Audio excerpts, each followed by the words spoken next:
Hello, Psychology 211. This is Beth Nicopoulos, your instructor, reporting from Northlake College today.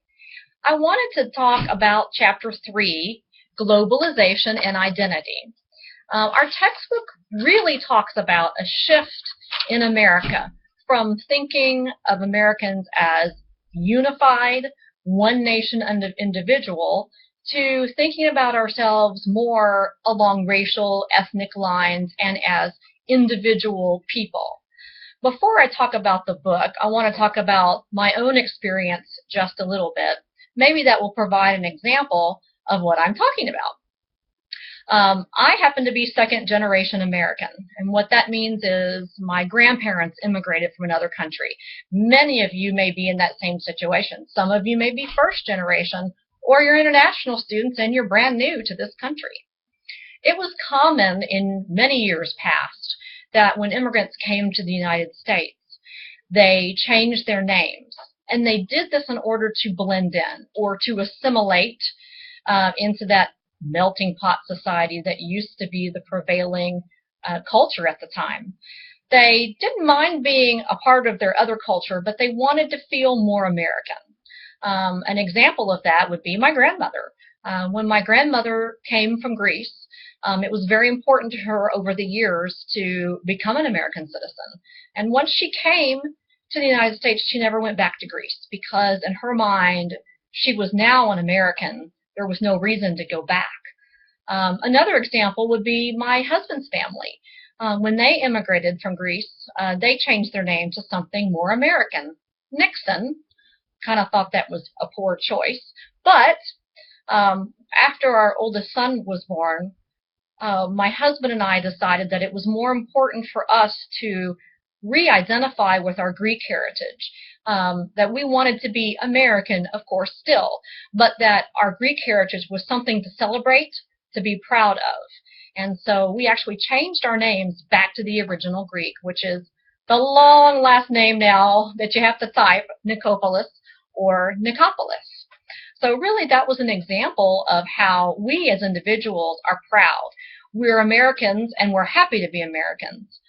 But we're also happy to be Greek Americans as well, and that is part of who we are as we raise a family and live in our community as well. Our book really talks about the media as a driving force for that shift in thinking. Now, whether the media caused that or whether it was just a facilitation of an already prevailing movement, I cannot say for sure. But from World War II up until about the 1960s, the United States shared a very common feeling of one nation, indivisible, and there were then very few TV programs, maybe 4 or 5, NBC, CBS, just to name a few. And so Americans very much watched the same programming. There wasn't much available. I Love Lucy, Ed Sullivan Show, to name just a few.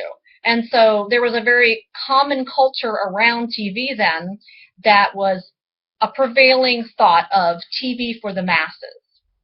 But then, by the 1970s, there was a shift in thinking. Again, whether this was the media deciding to do this or this was just the prevailing culture, our book doesn't really explore that much.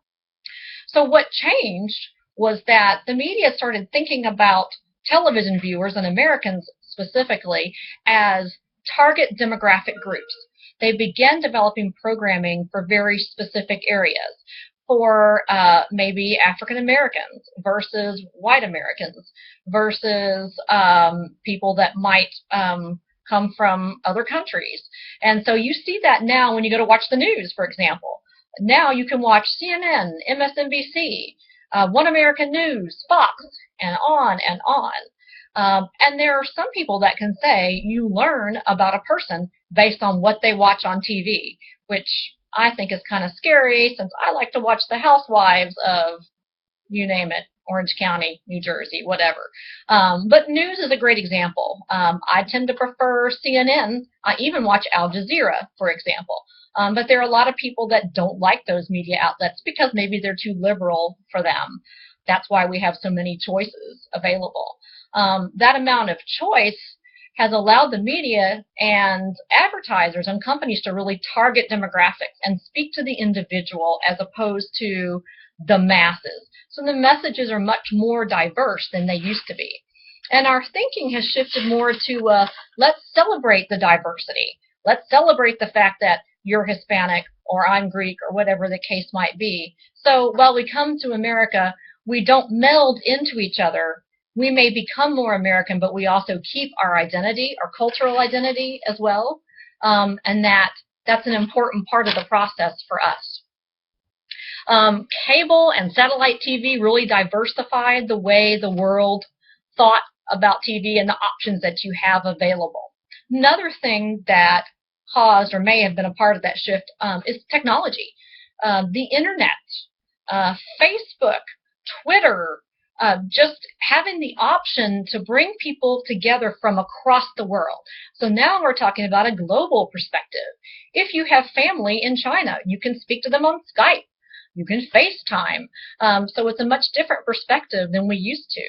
So now Americans and people across the world began to think of themselves not just in terms of, you know, I'm somebody that lives in Texas or the United States, but I'm part of another subculture. And what we have begun to see is sort of that globalization of what they call identity politics. So that means political mobilization that are not based on the country that you're from. So they're not based on the fact that you're from Canada. They're based on the fact that you're half Italian or maybe you're Muslim. They can be racial, ethnic, they could be gender identities as well, and religious, for example. And so people are less likely to pledge allegiance to a country across the world than they are to identify themselves and pledge allegiance or share a common culture with someone that they feel is similar to them in some way. And that's not necessarily a bad thing. Think about the opportunities you have to connect with your friends on Facebook that might be somewhere across the world. I, for one, have found family in Greece that I didn't actually know that I had. So it's a pretty cool thing to be able to do that. So traditionally, countries would ask you to pledge allegiance. We do it all the time at the start of a baseball game, for example. But now across the world, people are less likely to pledge allegiance to a country than they are people who they feel a common culture with. So, the bad thing about that is you will see a less common nationalistic feeling. And sometimes you see communities or countries sort of begin to disintegrate in terms of the way they look at themselves as one whole nation.